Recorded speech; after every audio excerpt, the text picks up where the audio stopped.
GS Pathshala with Dev sir के railway maths special test series में आप सभी का स्वागत है। आज बहुत अच्छे क्वेश्चन को लेकर मैं आया हूं जो कि PYQ और वेरी इंपॉर्टेंट है, इसलिए इसे एक बार जरूर बनाएं। मैं चाहता हूं कि समय ना गंवाते हुए सीधे आते हैं क्वेश्चन नंबर 1 पे। तो क्वेश्चन नंबर 1 क्या है? दो संख्याएं एक तीसरी संख्या से क्रमशः 30% तथा 37% कम है। दूसरी संख्या पहली संख्या से कितने प्रतिशत जो है कम है? Two numbers are respectively 30% and 37% less than ये third number. By what percentage is the second number less than the first number? हमें दूसरी संख्या पहली संख्या से कितना प्रतिशत जो है कम है ये निकालना हमें, है ना। तो बहुत सिंपल क्वेश्चन है। इसमें 3 संख्याएं हैं, तो सबसे पहले हम 3 संख्याएं को लेते हैं, है ना। फर्स्ट नंबर, सेकेंड नंबर और थर्ड नंबर।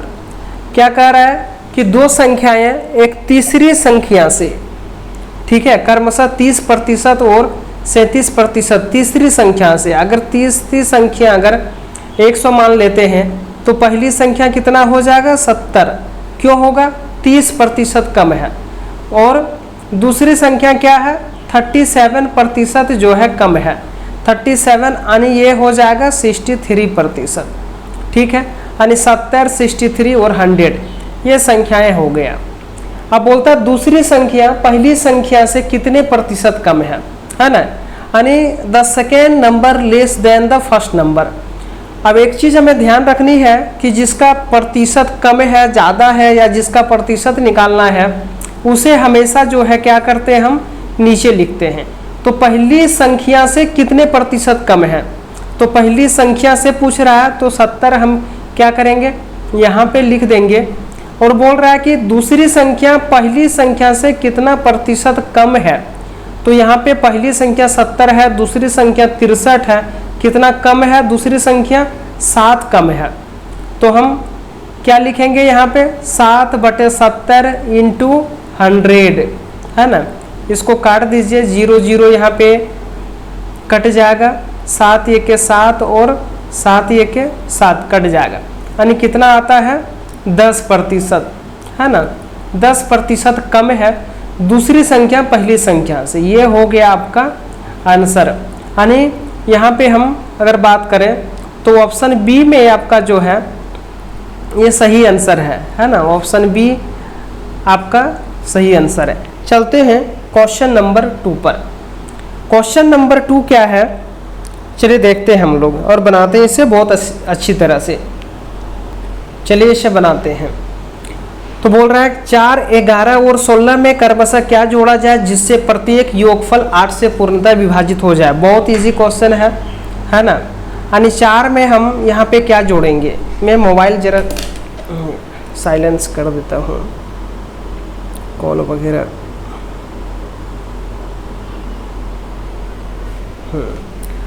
तो ये बहुत अच्छा क्वेश्चन है। अब यहाँ पे देखिए कह रहा है कि जिससे प्रत्येक योगफल जो है 8 से पूर्णतः विभाजित हो जाए, है ना। 8 से पूर्णतः विभाजित हो जाए।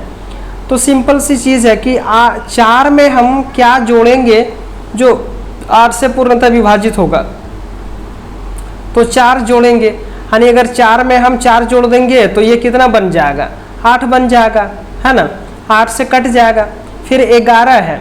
अब 11 में हम क्या जोड़ेंगे जो कि 8 से कट जाए? तो यहाँ पे 8 का जो आ रहा है, यानी 11 के बाद जो 8 का गुणज जो आता है वो आता है 16। कितना आता है? 16 आता है। तो 16 में अगर हम 11 घटा देंगे तो 6 में 1 गया 5, यानी 11 में हम 5 अगर जोड़ देंगे, है ना, तो 16 हो जाएगा। जो 16 हो जाएगा जो 8 से पूर्णतः कट जाएगा।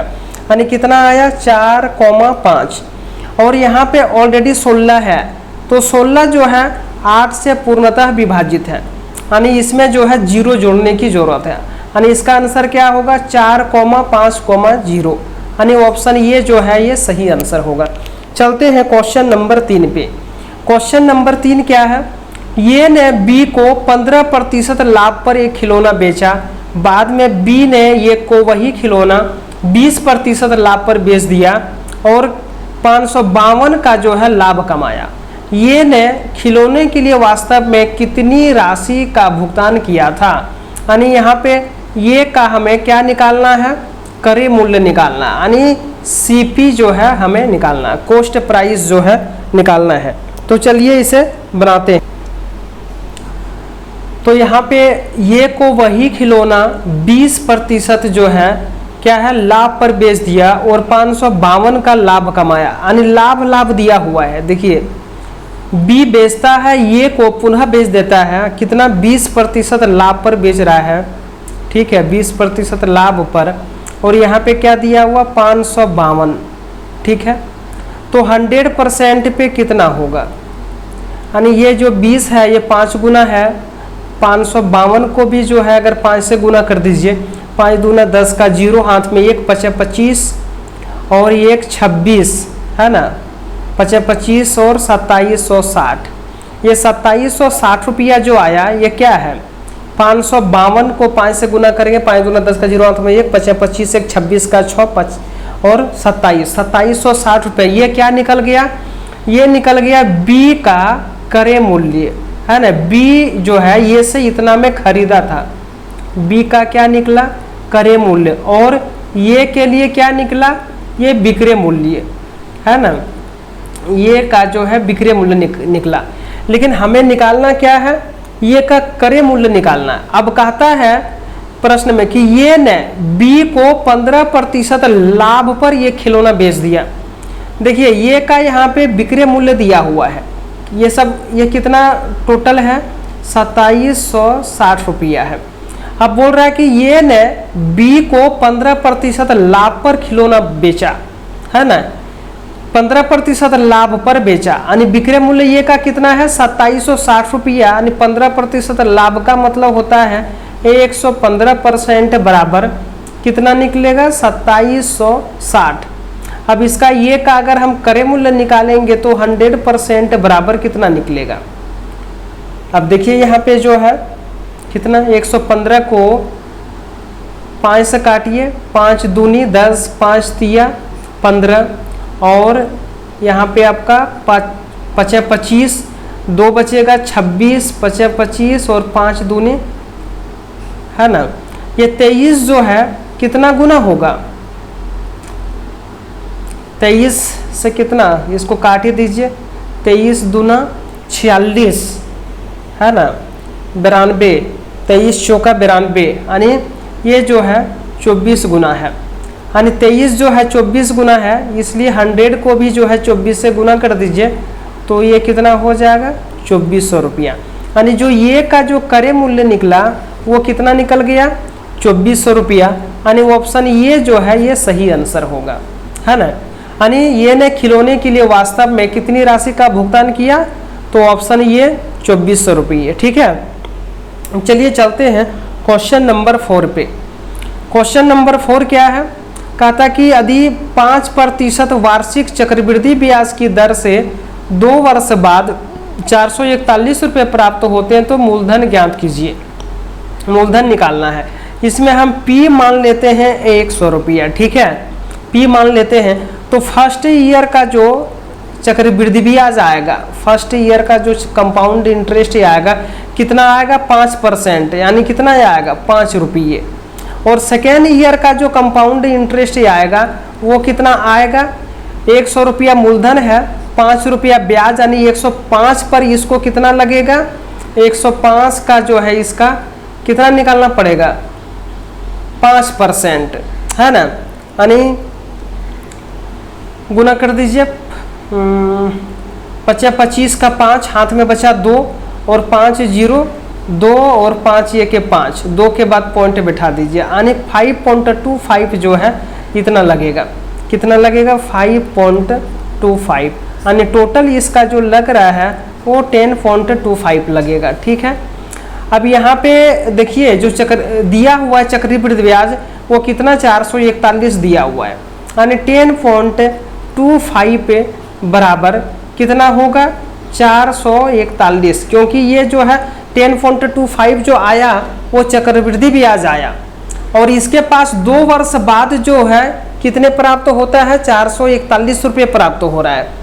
यानी 441 रुपया जो प्राप्त हो रहा है यदि 5% वार्षिक चक्रवृद्धि ब्याज की दर से 2 वर्ष बाद 441 प्राप्त होते हैं, 441 प्राप्त होते हैं, यानी यहाँ पे मेरे ख्याल से 110.25 होना चाहिए, क्योंकि ये तो सिर्फ चक्रवृद्धि ब्याज आ रहा है, लेकिन वहाँ बोल रहा है कि चक्रवृद्धि ब्याज की दर से 441 प्राप्त होता है, यानी उसमें ये अमाउंट प्लस जो है ब्याज मिला हुआ है। यानी यहाँ पे हम क्या करेंगे, 10.25 जो है ये तो ब्याज निकला, मूलधन कितना है 100 रुपया है, यानी क्या होगा 110.25 बराबर जो है ये कितना आएगा 441। मूलधन निकालना है तो 100 बराबर कितना होगा, है ना 110.25। अगर हम यहाँ पे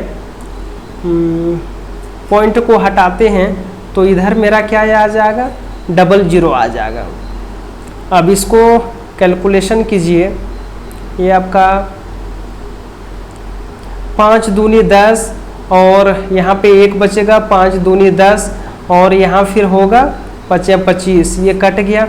फिर अगर इसको हम काटते हैं तो 5 8 40 44, फिर यहाँ पे 5 8 40 और 5 दूनी 10 1 0, है ना।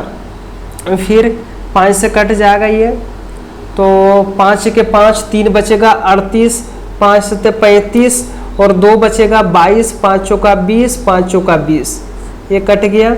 और फिर यहाँ पे काट दीजिए 5 चौका 20, 2 बचेगा 5 चौका 20, 5 के 5, यानी 441 जो है ये 1744 कितना बार में जाएगा, 4 चौका 4 1 4, 4 चौका 16 का 6 हाथ में 4 चौका 16, कहीं मिस्टेक तो नहीं है ना, यहाँ पे ये सही है, क्योंकि इसमें जो है आपका 5 के 5 3 बचा 38, 5 7 35 और 3 बचेगा 5 6 30, यहाँ पे आएगा आपका 6 आएगा। तब क्या होगा, 4 बार में जो है ये कट जा रहा है ना, 4 बार में कट जा रहा है, यानी 4 गुना है तो इसको भी 4 से गुना कर देंगे तो निकलेगा 400 रुपये, 400 रुपये, यानी ऑप्शन ये इसका जो है सही आंसर है। तो इस तरह से भी आप बना सकते हैं, है ना। बाकी सूत्र से भी आप बना सकते हैं, इस फार्मूले पे बना सकते हैं, ये equal to P whole into 1 plus r by 100 का होल स्क्वायर, इस पर भी आप जो है बना सकते हैं, ठीक है। तो ये दोनों चीज़ों पर आप बना सकते हैं, ठीक है। चलिए चलते हैं नेक्स्ट क्वेश्चन की ओर, है ना। अब 5 नंबर कहता है कि 10,000 पर रुपये 10,000 पर 10% वार्षिक दर से क्या है 2 वर्षों का चक्रवृद्धि ब्याज कितना होगा। तो 2 वर्ष का निकालना है तो आप फर्स्ट ईयर का निकाल दीजिए। फर्स्ट ईयर का 10,000 का अगर हम 10% निकालेंगे तो कितना निकलेगा, 10,000 का 10% आप निकाल दीजिए, यानी 1,000 रुपया आएगा फर्स्ट ईयर का, है ना। फर्स्ट ईयर का कितना आएगा 10% 1,000।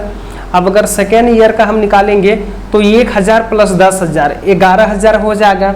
तो 11,000 का अगर हम 10% निकालेंगे तो कितना निकलेगा 1,100 रुपया, है ना। 1,100 रुपया जो है आएगा। अब 2 वर्षों का चक्रवृद्धि ब्याज पूछ रहा है तो जोड़ दीजिए 2,100 रुपया आ रहा है, यानी 2,100 रुपया इसका सही आंसर होगा। अब ऑप्शन आपका कहाँ पे है, ऑप्शन बी आपका सही आंसर है, ठीक है। चलते हैं क्वेश्चन नंबर नेक्स्ट क्वेश्चन की ओर। बोल रहा है कि 8 संख्याओं का जो है औसत जो है 24 दिया हुआ है। यदि 31 के स्थान पर 39 रख दिया जाए तो नया औसत क्या होगा। देखिए ऑलरेडी 8 संख्याओं का औसत जो है 24 दिया है, यदि 31 के स्थान पर क्या 39 रख दिया जाए, यानी कितना ज़्यादा रख रहा है, 9 में ये गया 8 ज़्यादा रख रहा है, तो 8 रख रहा है तो इसका औसत अगर हम निकालेंगे तो 8 संख्या है, भागा दे दीजिए, यानी 1 आएगा, यानी 1 ज़्यादा ही आ रहा है सब में। तो पहले से ऑलरेडी जो है औसत मेरा कितना दिया हुआ है 24, इसमें क्या करेंगे हम 1 जो है जोड़ देंगे, तो 1 जोड़ देंगे तो कितना निकलेगा 24 और 1 25, यानी ऑप्शन बी जो है आपका सही आंसर होगा, ठीक है। तो इस तरह से इसे आप बना सकते हैं। चलिए चलते हैं क्वेश्चन नंबर 7 पे। अब यहाँ पे कह रहा है कि 16 भेड़ें यदि 16 भेड़ें या 12 घोड़े एक मैदान का घास जो है 20 दिनों में खा सकते हैं, तब 5 भेड़ें तथा 4 घोड़े उसे कितने दिनों में जो है खा सकते हैं। ठीक है, ये निकालना है। सबसे पहले हम यहाँ बोल रहे हैं कि यहाँ पे बोल रहा है कि 16 जो भेड़े हैं वो कितने के बराबर है, कितने के बराबर है, 12 घोड़े के बराबर है। ठीक है, 12 घोड़े के बराबर है। ठीक है, तो अगर एक भेड़ा का हम निकालेंगे, ठीक है, एक भेड़ा का हम निकालेंगे तो कितना हो जाएगा। इसको और हम कुछ कर सकते हैं क्या, और हम कुछ कर सकते हैं क्या, काट सकते हैं, लेकिन अगर हम इजी तरीके से और बनाना चाहें तो, है ना, इजी तरीके से और बनाना चाहें तो और हम क्या कर सकते हैं। ठीक है, इजी तरीके से इसे, अगर मान लीजिए ये 12 घोड़ा है, ठीक है, और ये 16 भेड़े हैं, हम भी ले लेते हैं, है ना, तो यहाँ पे 4 घोड़ा दिया हुआ है, तो 4 घोड़ा अगर हम दिया हुआ है तो ये 4 घोड़े कितने के बराबर होगा, तो ये 4 या 12, ये तो ऑलरेडी वही चीज़ आएगा, यानी यहाँ पे कितना आएगा, 3 से भाग देंगे, 3 से भाग देंगे तो ये जो है 16/3 आएगा, यानी 4 घोड़ा जो है 16/3 के बराबर है, यही चीज़ होगा। तो 4 या 12, 4 चौका 16, यानी 4/3 आएगा। अगर एक घोड़ा का हम निकालेंगे तो, एक घोड़े का अगर हम यहाँ पे निकालते हैं, एक घोड़े का निकालेंगे तो ये कितना आ जाएगा, 4/3 आ जाएगा। 4 घोड़े का एक ही चीज़ है, 16 आएगा, यानी 16/3 जो है ये क्या आएगा, भेड़े के बराबर होगा। ठीक है, चलिए आगे बनाते हैं। अब यहाँ पे जो 4 घोड़ा आ रहा है ना, वो कितने के बराबर है, 16/3 भेड़े के बराबर है। देखिए यहाँ पे भेड़े ही ले रहे हैं हम, तो यहाँ पे क्या होगा, इसको पहले आप भेड़े में बदलिए। जो 5 भेड़े हैं और ये 4 घोड़ा है, 4 घोड़ा कितना के बराबर है, 16/3 के बराबर है। ठीक है, तो इसका 3 × 5 = 15 और 16 कितना होगा, 31/3 ये भेड़ा हो जाएगा, 31/3 भेड़े हो जाएगा। ठीक है, अब यहाँ पे जो दे रहा है, क्या बोल रहा है कि 16 भेड़े या 12 घोड़े एक मैदान का घास 20 दिन में खा सकते हैं। तो 16 घोड़े जो है, हम 16 भेड़े ही ले रहे हैं, तो 20 दिन में ये खा जाएगा, है ना, यानी 16 गुना क्या करेंगे, 20 करेंगे। क्यों करेंगे, हमने दूसरे चीज़ में पढ़ा है कि ऑलरेडी जो मेन होता है वो डे से गुना करते हैं, तो यहाँ पे तो आदमी नहीं है, यानी जानवर है, तो क्या करेंगे, उसको हम दिन से गुना करेंगे, और बराबर करने के लिए फिर वही करेंगे हम, यानी क्या करेंगे, यहाँ पे कितना टोटल है, 31/3 को डे से गुना कर देंगे, कितने दिनों में, यानी हम डे 2 निकालना है। ठीक है, यहाँ पे 31 है, अब यहाँ पे 16 है, इसको गुना कर दीजिए, तो 20 × 60 हो जाएगा।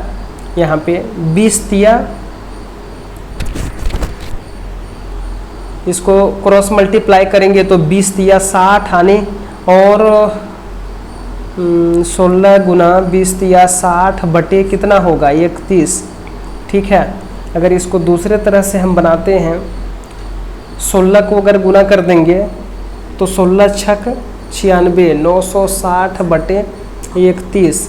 अगर 31 से अगर इसको भाग देते हैं तो कितना आता है, 31 से भाग देंगे तो 3 बार में जाएगा, तो यहाँ पे आएगा 93, 6 में 3 गया 3, 30 आएगा, है ना, 3 बार में जा रहा है। ठीक है, तो हम इसको क्या लिख सकते हैं, यानी 30 बार में जाएगा, क्योंकि यहाँ से 31 से अगर गुना करेंगे तो 30 बार में जाएगा, है ना।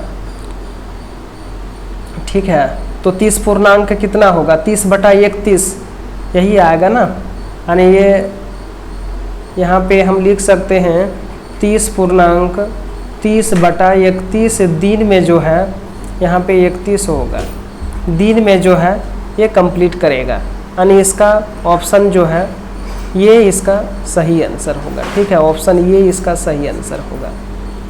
ठीक है, चलते हैं नेक्स्ट क्वेश्चन की ओर। नेक्स्ट क्वेश्चन क्या है, एक पाइप टंकी को 12 मिनट में और दूसरा 18 मिनट में भरता है, दोनों मिलकर कितने में भरता है? एक जो है कितना में भर रहा है, 12 मिनट में भर रहा है, दूसरा 18 मिनट में भर रहा है। इसकी क्षमता निकाल दीजिए, 6 दूनी 12 और फिर यहाँ पे 6 तिया 18, 12 तिया 36 टोटल हो जा रहा। बोलता है कि दोनों मिलकर जो है कितने दिन में करेगा, तो दोनों मिलकर कितना करेगा, 36/3 2 5, 5 7 35, 7.1/5 है ना। 7 मिनट 1/5, 1/5 का मतलब क्या हो गया, 60 से गुना कर दीजिए 12 मिनट, यानी 7 मिनट और 12 सेकेंड है ना। मिनट में तो है ही 7 मिनट 12 सेकेंड, यानी इसका जो सही आंसर जो आएगा वो ऑप्शन बी आएगा। ठीक है, इस तरह से भी बना सकते हैं। बाकी इसको जो है दूसरा तरीका में भी आप बना सकते हैं। अगर दूसरे से बना सकते हैं तो 12 गुने भरता है, इसलिए इसमें दोनों प्लस में ही होगा, और यहाँ पे क्या करेंगे, दोनों को जोड़ देंगे तो 30 हो जाएगा। अब 6 पंचे 30, 6 तिया 18, 12 तिया कितना होगा, 36/5 बराबर 7.1/5। ठीक है, तो आप इस तरह से भी बना सकते हैं। 1/5 का मतलब वही हुआ 7 मिनट और कितना आएगा, 12 सेकेंड। ठीक है, यानी ऑप्शन बी आपका जो है सही आंसर होगा। चलते हैं नेक्स्ट क्वेश्चन की ओर। अब यहाँ पे कह रहा है कि एक ट्रेन 5 घंटे में 360 किलोमीटर दूरी तय करता है, तो उसकी गति मीटर पर सेकेंड में निकालना है। उसकी गति निकालना मीटर पर सेकेंड में, तो दूरी और समय दिया हुआ है ना। ठीक है, तो चाल दूरी हमें क्या निकालना, गति को ही निकालना। तो चाल निकालने के लिए चाल बराबर क्या करेंगे, दूरी बटा समय। दूरी कितना है, 360/5, दूरी बट्टा समय है ना। और ये मीटर पर सेकेंड में निकालने के लिए हम क्या करते हैं, 5/18 से जो है गुना कर देंगे, तो ये 5 कट जाएगा, 18 दूना 36, यानी कितना आएगा, 20 मीटर पर सेकेंड, यानी ऑप्शन बी जो है इसका सही आंसर होगा, 20 मीटर पर सेकेंड। ये 5/18 से गुना क्यों किए, क्योंकि मीटर पर सेकेंड में बदलने के लिए, किलोमीटर को मीटर पर सेकेंड में बदलने के लिए। क्वेश्चन नंबर 10 देखते हैं।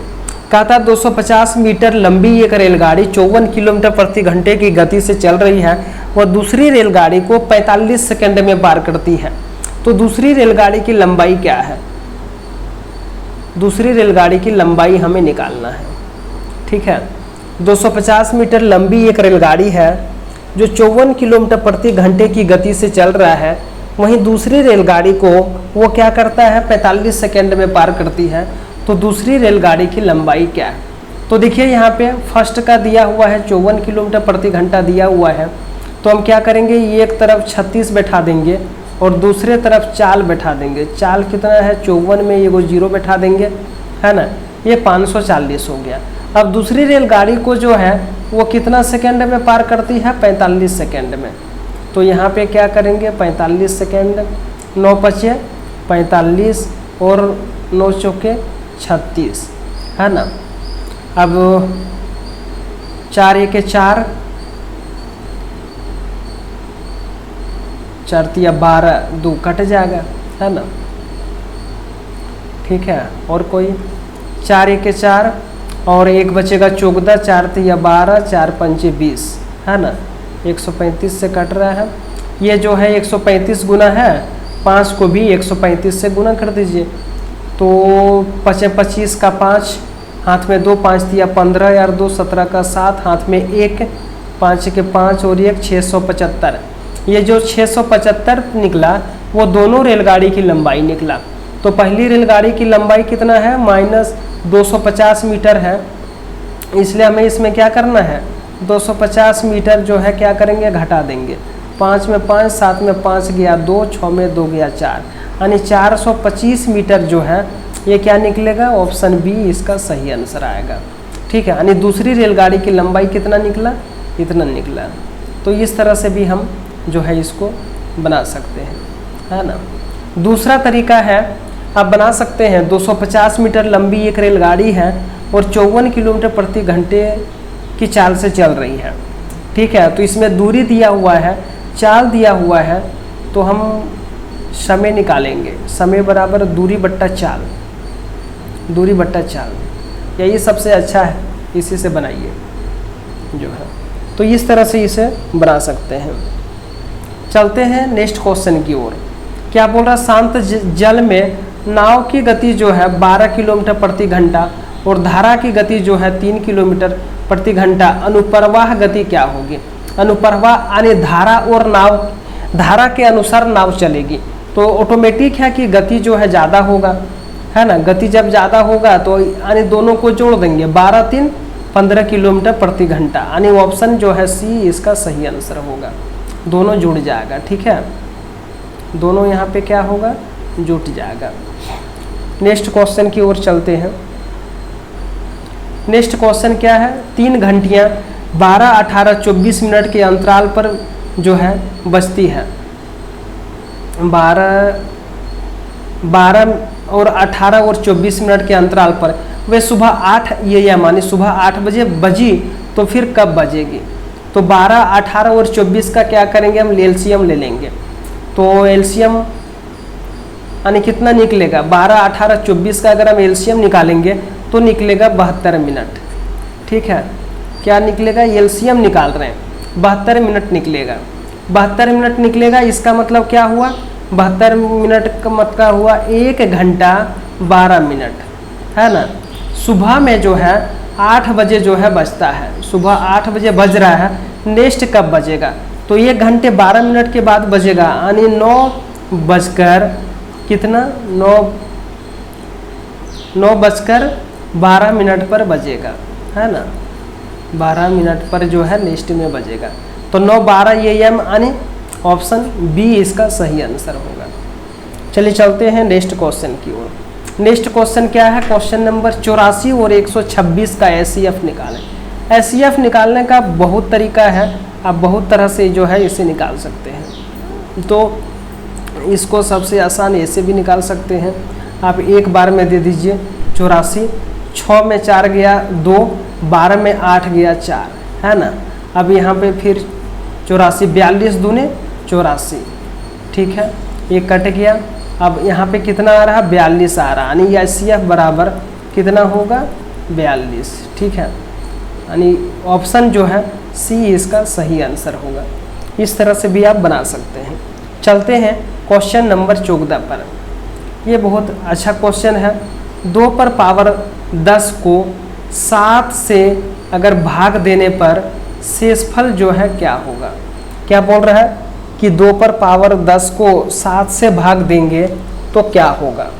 ठीक है, देखिए 2 पर पावर 10 को जो है, ये बहुत ज़्यादा क्वेश्चन पूछता है। 2 पर पावर 10 को हम लिख कैसे सकते हैं, क्या हम ऐसे लिख सकते हैं, 2 पर पावर क्यू गुना 2 पर पावर क्यू गुना 2 पर पावर क्यू और 2 लिख सकते हैं, यानी लिख सकते हैं इस तरह से। गुना में क्या करते हैं, अगर आधार अगर सेम हो, ठीक है, तो गुना में पावर को जोड़ दिया जाता है। 3 3 6 3 9 और 1 10, यानी फिर 2 पर पावर 10 आ जाएगा। क्यों आएगा, क्योंकि ये सबका आधार जो है यहाँ पे बराबर है। आधार इन लोगों का क्या है, यहाँ पे सेम है, ठीक है, 2 है। तो 2 पर पावर क्यू का मतलब क्या होता है, इसको समझिए पहले। 2 पर पावर क्यू का मतलब होता है 8, ठीक है। और अगर 8 को हम 7 से अगर भागा देंगे तो 7 ये के 7, अगर हम 7 से अगर भागा देंगे तो ये कितना आएगा, एक बार में जाएगा, यानी इसका जो शेषफल बच रहा है वो कितना बच रहा है, 1 बच रहा है। कहने का मतलब 2 पर पावर क्यू का जो शेषफल आएगा वो कितना आएगा, 1 आएगा। 2 पर पावर 10 को हम क्या लिख सकते हैं, 2 पर पावर क्यू गुना 2 पर पावर क्यू गुना 2 पर पावर क्यू गुना 2, ये लिख सकते हैं। अब शेषफल बोलता क्या होगा, किसका शेषफल निकालना है, 2 पर पावर 10 का शेषफल निकालना है। तो 2 पर पावर q का कितना आएगा शेषफल, 1 आएगा। इसका भी कितना आएगा, 1 आएगा। इसका भी 1 और यहाँ 2 ऑलरेडी है, क्योंकि 2 7 से तो ये शेषफल ही एक तरह से है। तो इसको अगर हम गुना करेंगे तो 1 गुना 1 गुना 1 गुना 2 यानी बराबर कितना निकलेगा, 2। यानी ऑप्शन बी जो है आपका सही आंसर होगा, है ना। ठीक है, यही इसका सही आंसर आएगा। चलिए चलते हैं नेक्स्ट क्वेश्चन की ओर। नेक्स्ट क्वेश्चन में क्या है, कहता है x + 1, है ना, x + 1/x। अगर इस तरह से कोई अगर नंबर दिया हुआ रहे तो हमने निकालना है x² + 1/x² निकालना है। तो इसको हम क्या करेंगे, n² करके 2 घटा देंगे। तो यहाँ पे क्या होगा, 25 - 2 = 23, यानी ये इसका सही आंसर हो जाएगा। ठीक है, इस तरह से भी जो है इसको हम बना सकते हैं, है ना। ठीक है, चलते हैं नेक्स्ट क्वेश्चन की ओर। नेक्स्ट क्वेश्चन क्या है, नेक्स्ट क्वेश्चन बहुत मस्त क्वेश्चन है। x² - 14x + 49 = 0। तो x का मान ज्ञात करना है। क्या दिया हुआ है देखिए, बहुत अच्छा क्वेश्चन है ये। ठीक है, x² - 14x + 49 = 0 दिया है। सबसे पहले हम क्या करेंगे, फर्स्ट और लास्ट को गुना करेंगे। यहाँ पे 1 छुपा हुआ है, 49 को अगर 1 से गुना करेंगे तो 49 ही होगा। इसे 2 भागों में बांटेंगे। जो गुना करने पर कितना होना चाहिए, 49 होना चाहिए, और जोड़ने पर जो है -14 होना चाहिए। ठीक है, तो अगर हम 49 को अगर अभाज्य गुणनखंड निकालते हैं तो 37 - 49 7 7 आएगा। इसका मतलब क्या है कि संख्याएं जो होगी 7 7 होगी। 7 7 को गुना करेंगे तो क्या होगा, 49 होगा, और फिर 7 7 को जोड़ेंगे तो -14 होगा। कैसे होगा, -7 -7, ये दोनों को जोड़ेंगे तो क्या होगा, -14 होगा। सेम साइन दोनों में है। इसका मतलब क्या हुआ कि इसका जो गुणनखंड जो फैक्टर आएगा वो x - 7 आ रहा है, और x - 7 आएगा = 0। ठीक है, यानी x - 7 का अगर हम होल स्क्वायर ले लेंगे, 2 बार है तो स्क्वायर आएगा बराबर 0। इस पर रूट आएगा तो वो 0 ही आ जाएगा। x - 7 = 0, इसलिए x बराबर क्या होगा, -7 बाईं तरफ है, ये दाईं तरफ जब जाएगा तो 0 + 7 = 7, यानी ऑप्शन जो है सी आपका सही आंसर होगा। ठीक है, तो इस तरह से इसे शॉर्ट में बना सकते हैं आप। तो चलते हैं, इसे और लॉन्ग करना चाहेंगे तो लॉन्ग में भी बना सकते हैं, मैंने शॉर्ट में बता दिया, है ना। ठीक है, तो नेक्स्ट क्वेश्चन की ओर चलते हैं। नेक्स्ट क्वेश्चन हम लोग का क्या है, नेक्स्ट क्वेश्चन है कि 22 माइनस, है ना, और ये बड़ी ब्रैकेट है, 23 माइनस, फिर मध्यम ब्रैकेट है 24 माइनस, छोटी ब्रैकेट के अंतर्गत 27 - 25 + 30। सबसे पहले जो तीनों ब्रैकेट है इसमें, तो तीनों ब्रैकेट है तो सबसे पहले हम छोटी ब्रैकेट का काम करेंगे।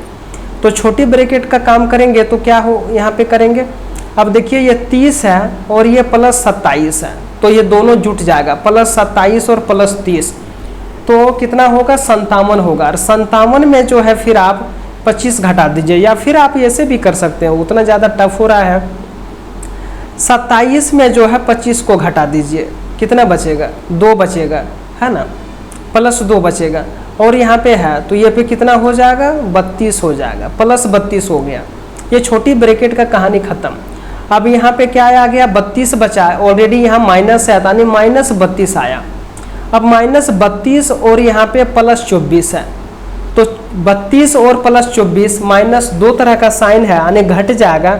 तो 32 में 24 जाएगा, कितना बचेगा यहाँ पे, यहाँ से मेरा जो आएगा कैलकुलेशन करने के बाद वो कितना आएगा, 8, है ना। तो जो ये 8 होगा वो क्या होगा, -8 होगा। क्यों होगा, क्योंकि यहाँ -32 आ रहा है ना। बड़ी संख्या में जो बड़ा भाई जो है वो बड़ी संख्या जो है उसमें माइनस है, इसलिए माइनस होगा। अब यहाँ पे देखिए ये -8 आया, ऑलरेडी यहाँ पे माइनस है, इस ब्रैकेट को हटाएंगे तो यहाँ पे क्या हो जाएगा, माइनस माइनस ये हो जाएगा प्लस, यानी +8 हो जाएगा। और 23 और 8 जुट के कितना हो जाएगा 31, ये हो जाएगा 31। अब यहाँ पे ऑलरेडी ब्रैकेट हट गया यानी -31 आया, 22 - 31 आ गया, तो यहाँ पे आएगा कितना -9, यानी ऑप्शन सी जो है इसका सही आंसर होगा। तो इस तरह से भी आप जो है बना सकते हैं। चलिए चलते हैं नेक्स्ट क्वेश्चन की ओर। यहाँ पे क्या बोल रहा है कि 200 का है ना, 200 का कितना है 2/5 का 3/4 कितना है। का मतलब गुना का चिन्ह होता है, तो इसको काट दीजिए, 5 चौके 20 काट दीजिए, 4 दहिया 40, इसे भी जो है काट दीजिए। ठीक है, अब यहाँ पे क्या बचा 3 दूना 6 को 10 से करेंगे 60, ऑप्शन बी ये सही आंसर आएगा। चलते हैं नेक्स्ट क्वेश्चन की ओर। बोल रहा है एक वर्ग का क्षेत्रफल हमें निकालना है ना, दिया हुआ है, निकालना क्या है परिमाप निकालना है। तो परिमाप निकालने के लिए हमें क्या चाहिए, इसका परिमाप यानी वर्ग का परिमाप बराबर, वर्ग का है ना, वर्ग का परिमाप बराबर क्या होता है, वर्ग का परिमाप बराबर होता है 4 गुने भुजा, है ना, यही होता है ना, 4 गुने भुजा होता है वर्ग का परिमाप बराबर। इसका मतलब हमें भुजा चाहिए, तो भुजा तो यहाँ पे दिया हुआ नहीं है, तो भुजा हम निकाल सकते हैं। वर्ग का क्षेत्रफल बराबर क्या होता है भुजा गुना भुजा, है ना, यानी ये स्क्वायर बराबर वर्ग का क्षेत्रफल बराबर होता है भुजा स्क्वायर। तो भुजा स्क्वायर ऑलरेडी कितना दिया हुआ है 576 दिया हुआ है ना, ठीक है 576 दिया हुआ है।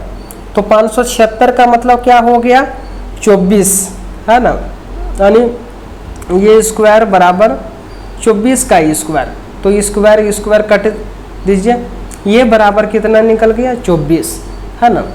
अब यहाँ पे पूछ रहा परिमाप निकालने के लिए, तो 4 गुने और भुजा के जगह पर 24 लिख दीजिए, 4 चौका 16 का 6 हाथ में 1, 4 दूनी 8 1 9, 96 सेंटीमीटर, ऑप्शन सी इसका सही आंसर आ गया। ठीक है, जो 20 नंबर में जो क्वेश्चन है वो बोल रहा है 7 सेंटीमीटर त्रिज्या वाले वृत्त की परिधि ज्ञात करें, है ना। परिधि का मतलब वही परिमाप ही होता है, ये वृत्त है इसका हमें निकालना है, इसी को परिमाप भी बोलते हैं, इसको परिधि भी बोलते हैं, वृत्त में इसको परिधि बोलते हैं। ठीक है, तो वृत्त का परिधि निकालने के लिए हमें क्या चाहिए, वृत्त का परिधि का फार्मूला होता है 2πr। ठीक है, वृत्त का जो परिमाप या परिधि बराबर होता है 2πr, यानी त्रिज्या चाहिए। तो बैठा दीजिए इस पर जो है त्रिज्या दिया हुआ है, कितना दिया हुआ है 7 सेंटीमीटर। अब पाई का मान जो है 22/7 यहाँ पे देखिए दिया हुआ है 22/7, और यहाँ पे जो है त्रिज्या दिया है 7 सेंटीमीटर, तो यहाँ पे जो है 7 बैठा दीजिए, तो 7 और 7 ये कट गया, 22 दूना 44 सेंटीमीटर। 44 सेंटीमीटर का मतलब क्या हुआ, ऑप्शन बी इसका सही आंसर होगा। ठीक है, चलिए चलते हैं नेक्स्ट क्वेश्चन की ओर। नेक्स्ट क्वेश्चन की ओर चलते हैं, बहुत अच्छा क्वेश्चन है ये।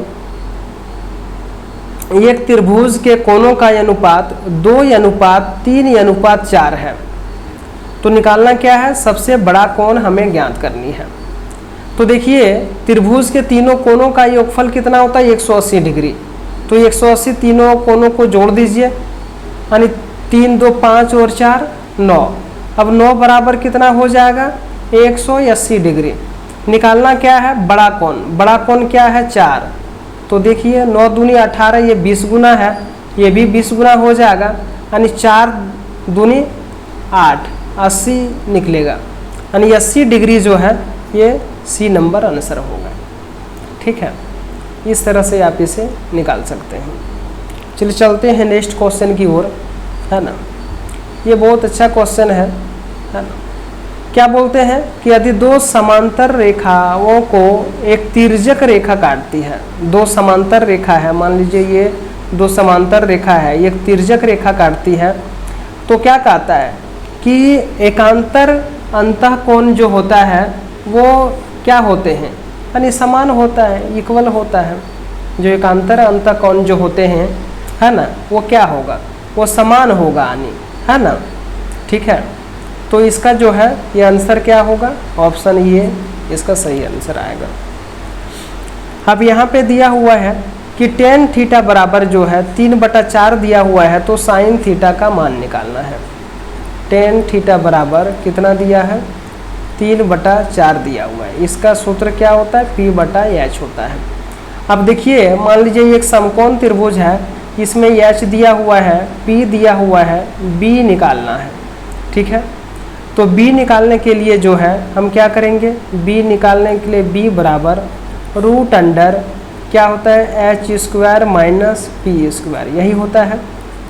ठीक है, H² का मतलब क्या हो गया, 4 का स्क्वायर, P² का मतलब क्या हो गया, 3 का स्क्वायर, है ना। 4 का स्क्वायर का मतलब 16, 3 का स्क्वायर का मतलब 9, 16 में 9 गया, कितना बचा, 7, रूट अंडर 7। अब निकालना क्या है, साइन थीटा। ठीक है, साइन थीटा बराबर क्या है, P/H। P का मान कितना है, 3, H का मान कितना है, √7, 3/√7, लेकिन 3/√7 तो आ नहीं रहा है, इसका मतलब यहाँ पे कुछ गलत होगा। सॉरी, ये तो पूरे हम सूत्र ही गलत बैठा दिए यहाँ पे, ये सूत्र ही गलत है, सूत्र ही गलत है ये, है ना। सूत्र ही इसका जो है ये पूरा गलत आ गया। चलिए इसको हम बनाते हैं, यहाँ पे बना देते हैं। इसका देखिए, जो टेन थीटा बराबर जो होता है वो ऑलरेडी 3/4 दिया हुआ है, और इसका होता है P/B होता है। तो ये H हम निकालेंगे। H बराबर क्या होता है, P² प्लस B² होता है। अब P² का मतलब क्या हो गया, 3 का स्क्वायर, B² का मतलब 4 का स्क्वायर, यानी 3 तिया 9 प्लस 4 चौका 16, दोनों को जोड़ेंगे तो 25, और इसका जो है 5 आएगा। H बराबर कितना आ गया, 5। निकालना क्या है, साइन थीटा बराबर क्या आएगा, P/H। P का मान कितना है, P का मान आ गया 3, है ना। H का मान कितना आया, 5, 3/5 इसका सही आंसर होगा। 3/5 कहाँ पे है, तो ऑप्शन ये इसका सही आंसर होगा। चलिए चलते हैं नेक्स्ट क्वेश्चन की ओर, है ना। ये बहुत अच्छा क्वेश्चन है और इसे डिग्री के हिसाब से बनाएंगे। ठीक है, चलिए बनाते हैं। तो चलिए इसे बनाते हैं। इसका मान सबसे पहले बैठा लेंगे, sine 30 degree into cos 60 degree. इसका जो मान होता है, साइन 30 का जो मान होता है 1/2 होता है ना। और कॉस यहाँ पे 60 डिग्री दिया हुआ है, तो कॉस 60 डिग्री का भी मान 1/2 होता है। प्लस दिया हुआ है, कॉस 30 डिग्री का मान कितना होता है, √3/2 होता है। और साइन 60 डिग्री का मान √3/2 होता है। ठीक है, अब यहाँ पे एक ऊपर 1 को 1 से गुना करेंगे 1 होगा, 2 को 2 से करेंगे 4 होगा, √3 को √3 से गुना करेंगे तो 3 होगा, यानी होगा √9, लेकिन रूट अंडर 9 में जाएगा। √3 को √3 से अगर हम गुना करते हैं, ठीक है, √3 को √3 से गुना करते हैं तो होगा रूट अंडर 9, 9 का वर्गमूल 3 होता है। ठीक है, अब 2 को 2 से गुना करेंगे तो 4 होगा। अब इसे बनाइए, 4 एलसीएम आ गया, 4 को 4 से भाग देंगे तो 1 आएगा, 1 को 1 से गुना कर दीजिए, प्लस है प्लस लिखिए, 4 को 4 से भाग दीजिए 1 आएगा, 1 को 3 से गुना कर दीजिए, 3 और 1 4/4 बराबर कितना निकला, 1, यानी कहाँ पे है, ऑप्शन डी इसका सही आंसर है। इसे और एक तरीके से आप बना सकते हैं, ये इसे मान याद रखना होगा। दूसरा होता है एक साइन ये इंटू कॉस बी, ठीक है, और ये प्लस है कॉस ये इंटू क्या है, साइन बी। ठीक है, बराबर एक सूत्र होता है साइन होल इंटू ये प्लस बी, है ना। साइन और ये प्लस बी हम लिख सकते हैं। अब ये का जो यहाँ पे मान दिया हुआ है, देखिए यहाँ पे कितना दिया हुआ है, 30 डिग्री दिया हुआ है। ये का मान यहाँ पे कितना, बी के जगह पर कितना दिया है, 60 डिग्री। तो हम यहाँ पे लिखेंगे साइन, और यहाँ पे ये के जगह पर 30 और बी के जगह पर 60, दोनों को जोड़ देंगे तो कितना होगा, 90 डिग्री। साइन 90 का मान कितना होता, 1, यानी ऑप्शन डी जो है सही आंसर होगा। तो ये दोनों तरीका से आप जो है बना सकते हैं इसे। चलिए चलते हैं नेक्स्ट क्वेश्चन 25 पर। बोल रहा है कि 5 संख्याओं का औसत 18 है। 5 संख्याओं का औसत 18 है। 4 संख्याएं 12, 17, 20 और 21 दिया हुआ है। तो हमें क्या निकालना है? 5वीं संख्या निकालना। शॉर्ट तरीका क्या है, इसे हम शॉर्ट में कैसे निकाल सकते हैं, है ना। चलिए बनाते हैं बिल्कुल शॉर्ट तरीके से। यहाँ पे देखिए ये औसत ऑलरेडी इसका 18 दिया हुआ है और बोल रहा है कि 4 संख्याएं दिया हुआ है 12, 17, 20 और 21। तो औसत 18 है, यहाँ पे 12 है। तो 12 में कितना कम है? यहाँ पे जो है -6 कम है ना। यहाँ पे कितना कम है? ये 17 है, यानी ये -1 कम है। यहाँ पे 18 से यहाँ पे है 20, तो यहाँ पे क्या है? यहाँ 2 ज़्यादा है, ठीक है। और यहाँ पे 18 है, यहाँ पे जो है 21 है, कितना ज़्यादा है? +3 ज़्यादा है। इसे अगर हम कैलकुलेशन करते हैं तो 3 और 2 5 और 6 1 7, यानी क्या आता है? -7 + 5 बराबर -2। इसका मतलब क्या हुआ? इसका मतलब हुआ कि औसत को 18 बनाए रखने के लिए जो 5वीं संख्या है उसमें 2 ज़्यादा होना चाहिए, है ना। यानी यहाँ पे औसत इसका कितना है? 18 है और इसमें 2 जोड़ देंगे तो ये मेरा क्या निकल जाएगा? 5वीं संख्या निकल जाएगा, यानी 20 निकलेगा। तब ऑप्शन बी इसका सही आंसर है। तो इस तरह से भी आप बना सकते हैं। दूसरा तरीका है कि टोटल को योग निकालिए। 5 संख्याओं का योगफल कितना होगा? तो 5 संख्याओं का योगफल गुना क्या होगा? 5 को 18 से गुना कर देंगे, 18 पंचे 90, और ये 4 संख्या को जोड़ दीजिए। तो 1 है ना, 1 और 7 8, 8 और 2 10 का 0, हाथ में कितना बचा? 1 बचा। 1 2 1 3 2 5 6 और 1 7, यानी ये कितना आ रहा है? 70। अब ये चारों संख्याओं को मिलाकर 70 आ रहा है। तो 5वीं संख्या टोटल कितना है? 90 है। 4 संख्या मिलाकर 70 आ रहा है। 5वीं संख्या निकालना, तो घटा दीजिए, यानी 20। 5वीं संख्या मेरा कितना होगा? 20 होगा। तो इस तरह से भी आप इसे निकाल सकते हैं, यानी ऑप्शन बी इसका जो है सही आंसर आएगा। चलिए चलते हैं नेक्स्ट क्वेश्चन की ओर। अब देखिए यहाँ पे 7 3 9 5 11 का जो है मध्यिका निकालना है ना। तो मध्यिका सबसे पहले क्या करेंगे? हम असेंडिंग ऑर्डर में सजा लेंगे। तो असेंडिंग ऑर्डर में 3, 5, 7, 9, 11 ये सजा लेंगे। मध्यिका निकालने के लिए बीच वाला संख्या को ले लीजिए, यानी 7 होगा, है ना। ऑप्शन बी जो है इसका सही आंसर है, ठीक है। इस तरह से आप बना सकते हैं, है ना। तो चलिए नेक्स्ट क्वेश्चन की ओर चलते हैं। एक विद्यार्थी के 4 टेस्ट में ये अंक 72, 68, 75 और 85 है, ठीक है, ये दिया हुआ है।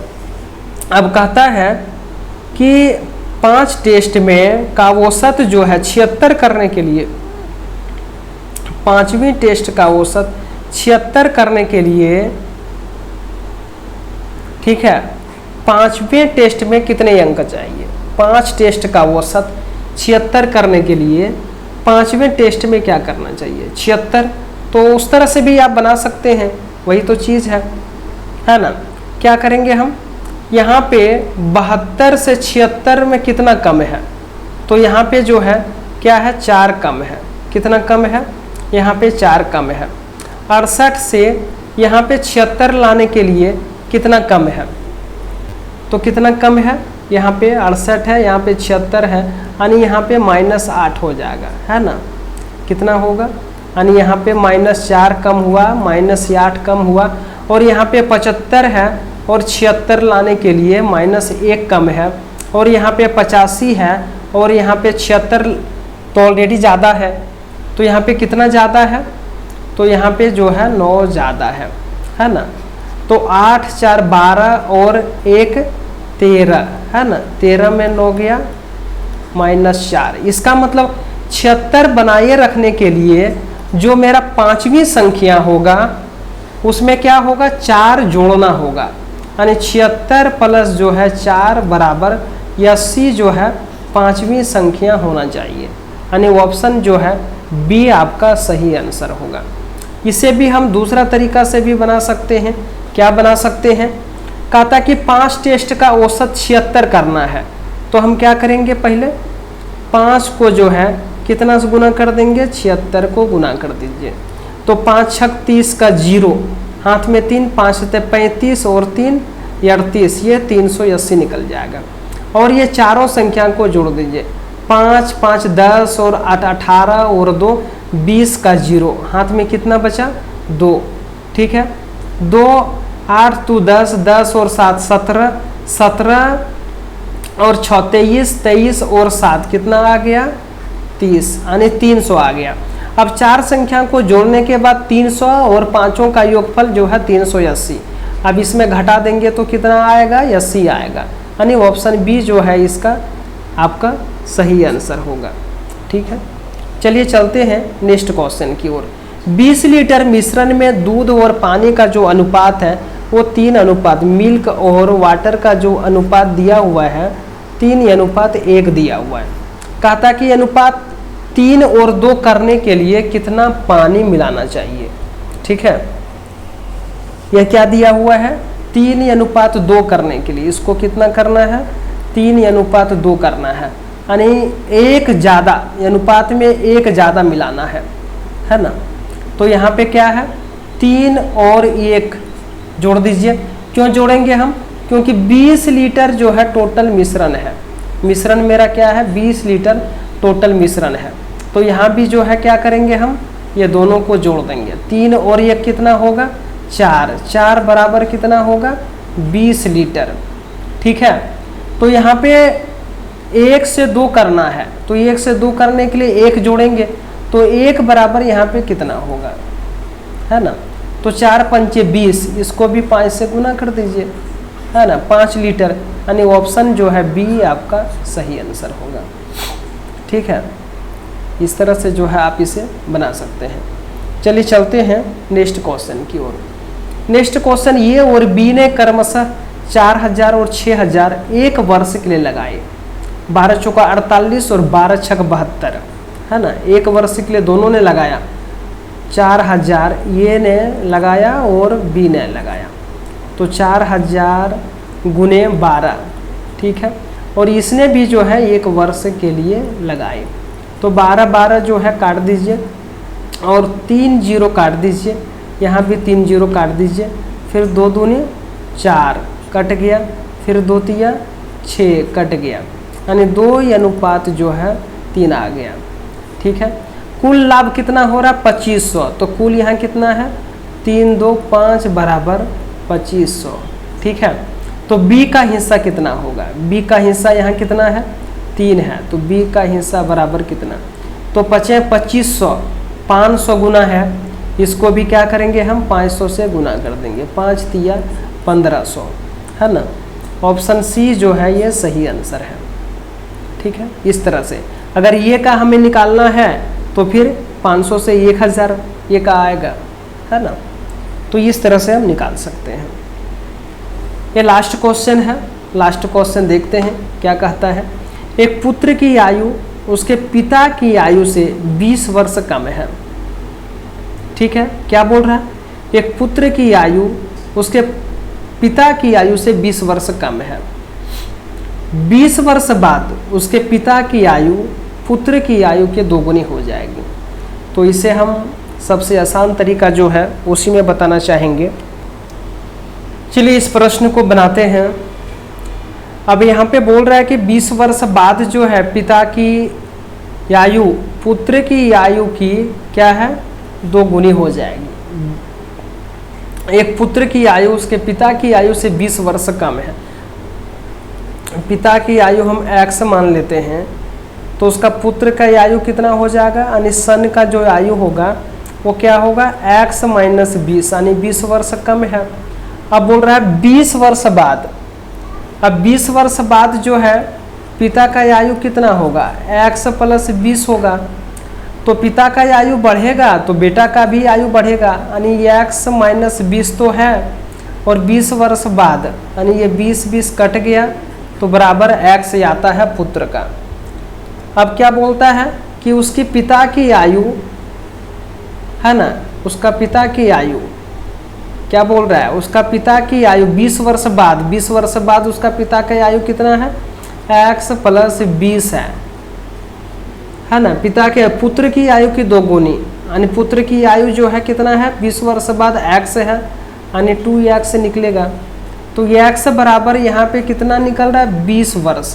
पिता का आयु हम क्या माने हैं, पिता का आयु जो है x माने हैं, यानी अगर पिता का आयु 20 वर्ष अगर लेते हैं, ठीक है, अगर पिता का आयु जो है अगर 20 वर्ष लेते हैं तो पुत्र का आयु कितना आ जाएगा 0 वर्ष आ जाएगा। 20 माइनस 20 बराबर 0, यानी ये मेरे ख्याल से प्रश्न में कोई एरर है, ये सही नहीं है। ऐसा करते हैं, जो यहाँ पे 20 वर्ष कम है इसको हम ज़्यादा ले लेते हैं, ठीक है, ऐसे बनाकर देखते हैं, कोई एरर ज़रूर है। यहाँ ज़्यादा अगर लेते हैं तो देखते हैं कि इसमें से क्या आता है ना। अगर हम यहाँ पे अगर f बराबर x मानेंगे तो पुत्र का कितना आएगा x प्लस 20, लेकिन ये भी एक तरह से नहीं आएगा, क्योंकि पुत्र की आयु उसके पिता की आयु से 20 वर्ष ज़्यादा कैसे होगा, ये तो गलत है, ये प्रश्न एरर है, ठीक है, ये प्रश्न एरर है, इसलिए मैं इस प्रश्न को छोड़ता हूँ। फिर आज की क्लास में यही समाप्त करता हूँ, फिर मिलते हैं अगली क्लास में, तब तक के लिए जय हिंद जय भारत।